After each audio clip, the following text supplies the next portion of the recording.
Avoiding conflict with another is starting a conflict with oneself. Hi, I'm Virginia and welcome to Astro-Therapy, where we bridge astrology with psychotherapy. This full moon is illuminating the Libra zone of your chart, and wherever that falls, that's where it will manifest. Libra is a dual sign, is the sign of relationships, and is represented by the scales of justice and balance. Libra doesn't want you to be good, it wants you to be fair, because being fair is being good. We often engage in exchanges that aren't always fair, and they can be okay, and we tend to gloss over the issues to maintain the peace, believing that conflict can be avoided without consequence. So we overlook the small and sometimes not so small offenses, hoping that the energy will dissipate, that the transgression will fall into oblivion so we can just move on. But the opposite is true. When we allow transgression against ourselves, we align with the transgressor. So we become our own enemies, willingly or not. And the little offenses become amplified.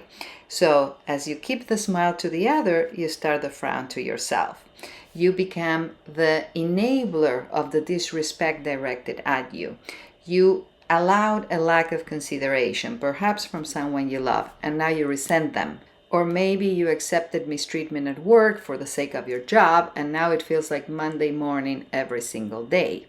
So these situations rarely resolve on their own. Occasionally, someone having a bad day catches themselves and they apologize and they don't repeat the offense. But more often than not, these situations set precedents. And the precedent is that you accept it, willingly or not. So the best predictor of the future, besides astrology, is the past. And if it happened once, it can happen again, and it will. So, when an offense is repeated enough, it becomes the new normal. And once it's normalized, you might not even know how to stop it. So the repetition creates buildup, and the buildup creates a breaking point. And that breaking point is the point of no return.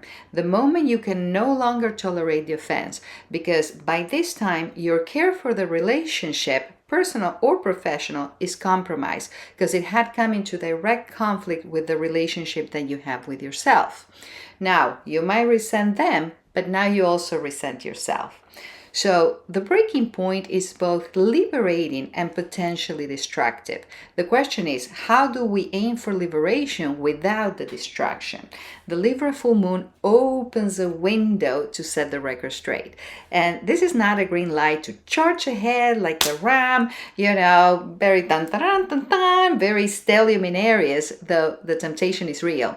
But Warrior Mars, ruler of Aries, is swimming in the water of Pisces, tempering the fire and building slow strength. Now the goal is to address the issue, not to burn the bridge. And this moon is opposed Saturn, the lord of reality, and Neptune, the lord of illusion. So this brings a reality check to the situation, bridging the gap between what we thought the relationship was versus what it actually is.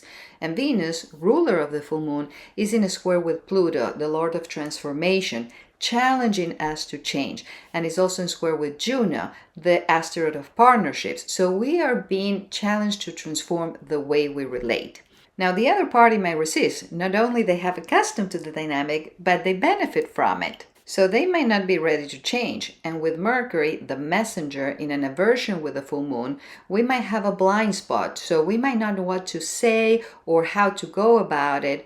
But Mercury, the communicator, is favored with a supportive trine with Jupiter, the great benefic, that is double exalted because it's in exaltation sign of Cancer and exaltation degree. So we can harness this energy.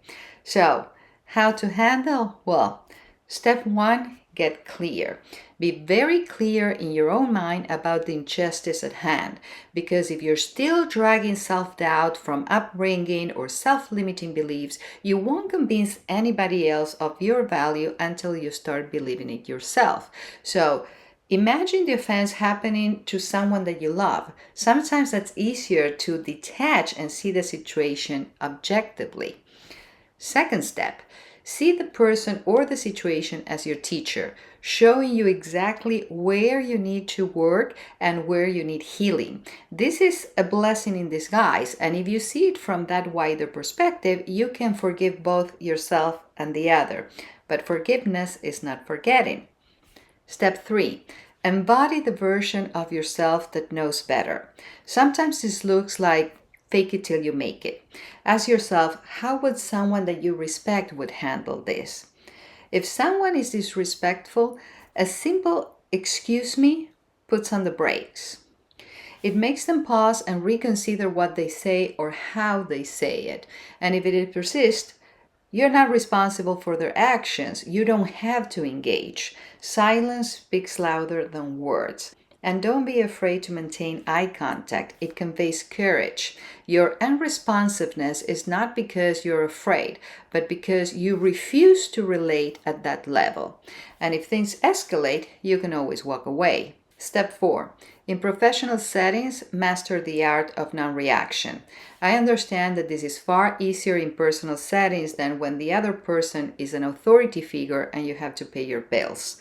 In those scenarios, the art of non-reaction is the best tool because unresponsiveness is not glossing over or looking the other way or a lack of courage. It's a cool limit on engagement. It says, I know you're the boss, but I don't operate like that. And remember, you teach others how to treat you based on what you're willing to tolerate from them. And finally, if this feels like mission impossible now, that's what counseling is for. You know where to find me. The link is below.